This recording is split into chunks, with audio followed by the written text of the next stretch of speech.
In fluid dynamics, angle of attack is the angle between a reference line on a body and the vector representing the relative motion between the body and the fluid through which it is moving. Angle of attack is the angle between the body's reference line and the oncoming flow. This article focuses on the most common application, the angle of attack of a wing or airfoil moving through air. In aerodynamics, angle of attack specifies the angle between the chord line of the wing of a fixed-wing aircraft and the vector representing the relative motion between the aircraft and the atmosphere. Since a wing can have twist, a chord line of the whole wing may not be definable, so an alternate reference line is simply defined. Often, the chord line of the root of the wing is chosen as the reference line. Another choice is to use a horizontal line on the fuselage as the reference line. Some authors do not use an arbitrary chord line, but use the zero lift axis instead. Zero angle of attack corresponds to zero coefficient of lift. Some British authors have used the term angle of incidence instead of angle of attack. However, this can lead to confusion with the term rigger's angle of incidence, meaning the angle between the chord of an aerofoil and some fixed datum in the aeroplane. Relation between angle of attack and lift. The lift coefficient of a fixed-wing aircraft varies with angle of attack.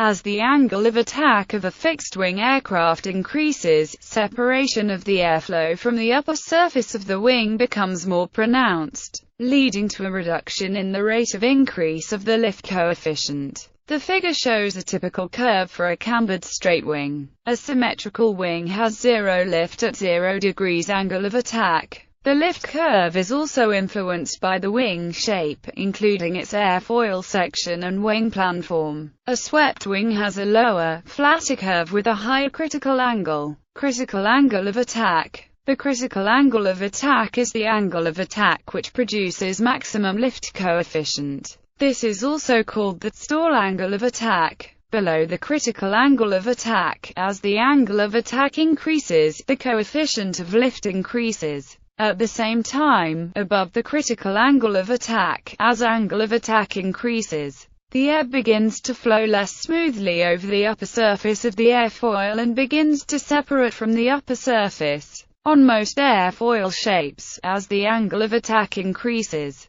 the upper surface separation point of the flow moves from the trailing edge towards the leading edge. At the critical angle of attack, upper surface flow is more separated and the airfoil or wing is producing its maximum coefficient of lift. As angle of attack increases further, the upper surface flow becomes more and more fully separated and the airfoil wing produces less coefficient of lift. Above this critical angle of attack, the aircraft is said to be in a stall. A fixed-wing aircraft by definition is stalled at or above the critical angle of attack rather than at or below a particular airspeed. The airspeed at which the aircraft stalls varies with the weight of the aircraft, the load factor, the center of gravity of the aircraft and other factors. However, the aircraft always stalls at the same critical angle of attack. The critical or stalling angle of attack is typically around 15 degrees to 20 degrees for many airfoils. Some aircraft are equipped with a built-in flight computer that automatically prevents the aircraft from increasing the angle of attack any further when a maximum angle of attack is reached,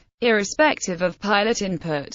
This is called the angle of attack limiter, or alpha limiter. Modern airliners that have fly-by-wire technology avoid the critical angle of attack by means of software in the computer systems that govern the flight control surfaces. In takeoff and landing operations from short runways, such as naval aircraft carrier operations and STOL backcountry flying, aircraft may be equipped with angle of attack or lift reserve indicators. These indicators measure the angle of attack or the potential of wing lift directly and help the pilot fly close to the stalling point with greater precision. STOL operations require the aircraft to be able to operate close to the critical angle of attack during landings and at the best angle of climb during takeoffs. Angle of attack indicators are used by pilots for maximum performance during these maneuvers, since airspeed information is only indirectly related to stall behavior. Very high alpha. Some military aircraft are able to achieve controlled flight at very high angles of attack, but at the cost of massive induced drag. This provides the aircraft with great agility.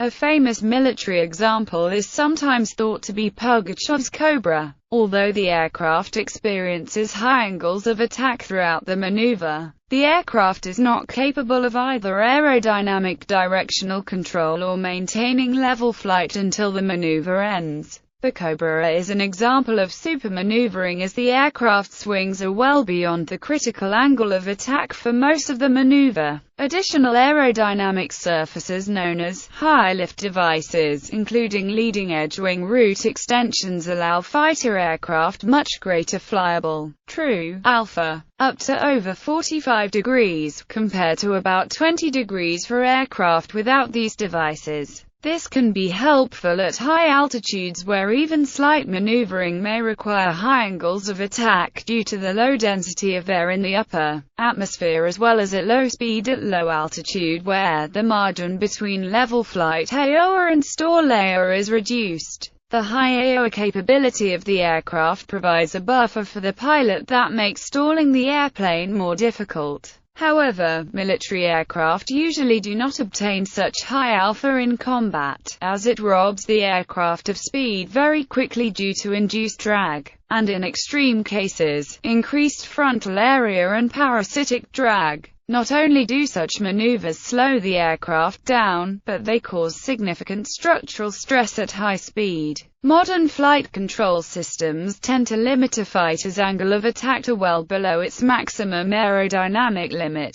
Sailing. In sailing, the physical principles involved are the same as for aircraft. A sail's angle of attack is the angle between the sail's chord line and the direction of the wind. A boat's angle of attack is the angle between the boat's course and the wind direction. See points of sail.